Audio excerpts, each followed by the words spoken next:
Hello, this is Rahul. Welcome to my channel language solutions Marathi. आजच्या व्हिडिओमध्ये आपण वोकॅब्युलरी डिस्कस करणार आहोत with the help of fables. आता फेबल हा एक शॉर्ट स्टोरीचा प्रकार असतो. फेबल आपण मराठीमध्ये दंतकथा किंवा बोधकथा म्हणतो. म्हणजे अशा स्टोरी ज्याच्यामध्ये ॲनिमल्स कॅरेक्टर्स म्हणून यूज केले जातात आणि शॉर्ट स्टोरीच्या शेवटी एक मोरल दिला जातो, म्हणजेच काय की एक बोध दिला जातो.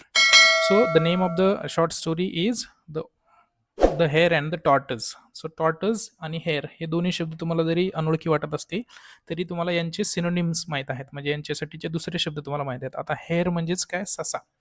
आता हेअर आणि रॅबिटमध्ये जो फरक असतो, तो हेअर जो असतो कम्पॅरेटिव्हली रॅबिटपेक्षा थोडासा मोठा असतो आणि त्याची कानं थोडीशी लांब असतात. म्हणजेच काय, हेअर जरा रॅबिटपेक्षा थोडासा मोठा असतो आणि त्याच्या कानावरती ब्लॅक डॉट्स असतात. आणि रॅबिट जो असतो तो एक छोटाच म्हणजे ससाच असतो, परंतु हेअरपेक्षा थोडासा छोटा असतो. आता दुसरा जो शब्द आहे द हेअर अँड द टॉटज. आता TORTOISA. आता याचं प्रोनाउन्सिएशन आपण टॉटज करतो, आरचा उच्चार आपण करत नाही. आता टॉटज म्हणजे काय, तर टर्टल म्हणजेच काय की कासव. आता टॉटज आणि टर्टलमध्ये जो मेन जो डिफरन्स आहे तो असा आहे की टॉटज जे आहेत ते लँडवरती पण राहू शकतात, म्हणजे जमिनीवरती पण राहू शकतात आणि ते डेझर्टमध्ये पण राहू शकतात. म्हणजेच काय की टर्टल जो आहे, कासवच म्हणजे दोन्ही कासवांचेच प्रकार आहेत. फक्त जो टर्टल जो आहे, जो युजली आपण ऐकतो, तो टर्टल जास्त करून पाण्यामध्येच असतो, परंतु टॉर्टस जो असतो तो जमिनीवरती पण राहू शकतो. आता ती स्टोरी तुम्ही ऐकलीच असेल की कासव आणि ससा, त्याच स्टोरीबद्दल बोलतोय मी. तर कासवाला आपण टॉर्टस म्हणलं इथे आणि हेअरला आपण सस्याला आपण हेअर म्हणलेलं आहे. सो ससा आणि कासवाची जी स्टोरी आहे, ज्याला आपण दंतकथा किंवा फेबल म्हणतो, ती आपण पाहणार आहोत आणि with the help of that we will be learning some vocabulary. So the first sentence goes like this. Before we start, let me tell you one thing, that की आपण आपला जो फोकस आहे तो शॉर्ट स्टोरी शिकवणे हा नाहीये. आपला जो फोकस आहे तो वोकॅब्युलरी आहे. म्हणजेच काय की वोकॅब्युलरीला असणारं जे काही कॉन्टेक्स्ट असेल तेवढंच मी एक्सप्लेन करेल. I am not going to tell you or I am not going to teach you the story entirely. म्हणजे तुम्हाला स्टोरी ती पूर्णपणे माहीत आहे, मी फक्त तुम्हाला त्याच्यातले कॉन्टेक्स्टनुसार वोकॅब्युलरी. मग एक दिवस असा काय करत होता, ही वॉज बोस्टिंग. आता बोस्टिंग म्हणजेच काय की बडाई मारणे, ब्रॅगिंग करणे किंवा शोईंग ऑफ. आता दुसऱ्या स्लाइडमध्येच तुम्हाला दुसऱ्या बाजूला ते शब्द, त्याचे सिनोनिम्स आणि त्याचा मराठीमध्ये काय अर्थ होतो हे दिलेलं आहे. सो बोस्टिंग म्हणजेच काय, बडाई मारणे. म्हणजेच काय की एखादा माणूस बडाई मारत असतो की मी हे केलं, मी ते केलं, किंवा एखाद्या गोष्टीवरती आपण शो ऑफ करत असतो, त्याला आपण इंग्लिशमध्ये काय म्हणतो, बोस्टिंग. दुसरा जो सेंटेन्स आहे, I have never yet been beaten. आता बीट म्हणजेच काय की मारणे किंवा नाही काय की हा. आता बीटन या शब्दाचा अर्थ युजली दोन अर्थ होतात त्याचे. एक होतो त्याचं की मारणे आणि दुसरा अर्थ होतो त्याचं की बाबा हार मानणे. मग I have never yet been beaten म्हणजेच काय की बीटन या शब्दाचा अर्थ इथे काय होतो की मला आजपर्यंत कुणीच हरवलेलं नाहीये.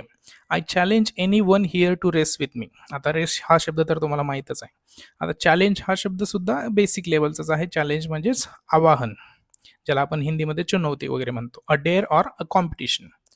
The next sentence is the tortoise said quietly. आता अगेन द क्वाइटली या शब्दासाठी आपण मराठीमध्ये शांतपणे किंवा हळुवारपणे हा शब्द आहे. स्लोली म्हणतो समजा, हळुवारपणे म्हणायचं असेल तर, परंतु क्वाइटलीचा अर्थ शांतपणे होतो. I accept your challenge. I accept your challenge म्हणजे मी तुझा चॅलेंज स्वीकार करतो.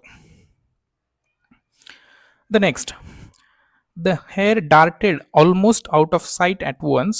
Then he stopped, and, to show his contempt for the slow tortoise, lay down to have a nap. The hare darted. Darted म्हणजेच काय की धावत, म्हणजे तो म्हणजे त्याने खूप स्पीड घेतली, तो पुढे एकदम धावत नाही, म्हणजे झेपावणे किंवा एकदम खूप जलद गतीने पळणे, त्याला आपण डार्टेड म्हणतो. म्हणजेच काय की 100 मीटरच्या पोलीस भरतीमध्ये कसं आपण लगेच ते ऐकलं की स्नॅप ऐकलं की लगेच आपण एकदम स्पीडने पळतो, त्याला डार्टेन किंवा डार्टिंग म्हणतो समजा. So it is a verb.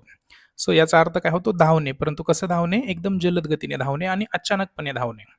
The next word is contempt. आता कॉन्टेम्प्ट म्हणजेच काय की एखादी गोष्ट हे करण्यासाठी, तुच्छ लेखण्यासाठी, एखाद्या माणसाला कमीपणा दाखवण्यासाठी, एखाद्या माणसावरती हसण्यासाठी, एखाद्या माणसाचा मजाक उडवण्यासाठी तो टॉर्टस काय करतो, तो हेअर काय करतो, तो तिथे कुठेतरी थांबतो आणि तुम्हाला आता ट्रेडिशनली माहीतच आहे की तो कुठेतरी झोप घेत असतो, मुळा वगैरे खाऊन, रॅडिश वगैरे खाऊन.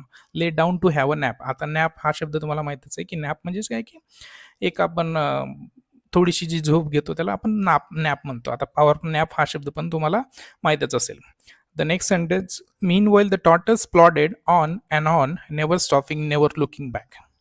मग काय, ससा झोपलेला असताना टॉर्टसने काय केलं, ही प्लॉडेड ऑन. प्लॉडेड म्हणजेच काय की he he he continued walking, though slowly but he continued walking, म्हणजे हळूहळू फ्रॉम हिज स्लंबर. आता अवोक जो शब्द आहे, it is the past tense of the verb called awake. आता अवेक म्हणजे जागे होणे आणि अवोक म्हणजे जागा होणे, म्हणजे जागे झाले समजा थोडक्यात, त्याचा past tense. From his slumber. आता स्लंबर या शब्दाचा अर्थ होतो स्लीप, एक अशी स्लीप जी की एकदम गाढ झोपेत असल्यानं आपण त्याला काय म्हणतो, slumber. Slumber means a deep sleep or rest, full of over confidence. So confidence जर असलं तर आपण फक्त म्हणतो की आत्मविश्वास आहे, परंतु खूप जास्त जर असेल अति आत्मविश्वास तर त्याला आपण इंग्लिशमध्ये ओव्हर कॉन्फिडन्स म्हणतो. एखादी गोष्ट कुठलीही जर जास्त असेल तर आपण त्याला एक प्रिफिक्स वापरतो, तो म्हणजेच ओव्हर कॉन्फिडन्स.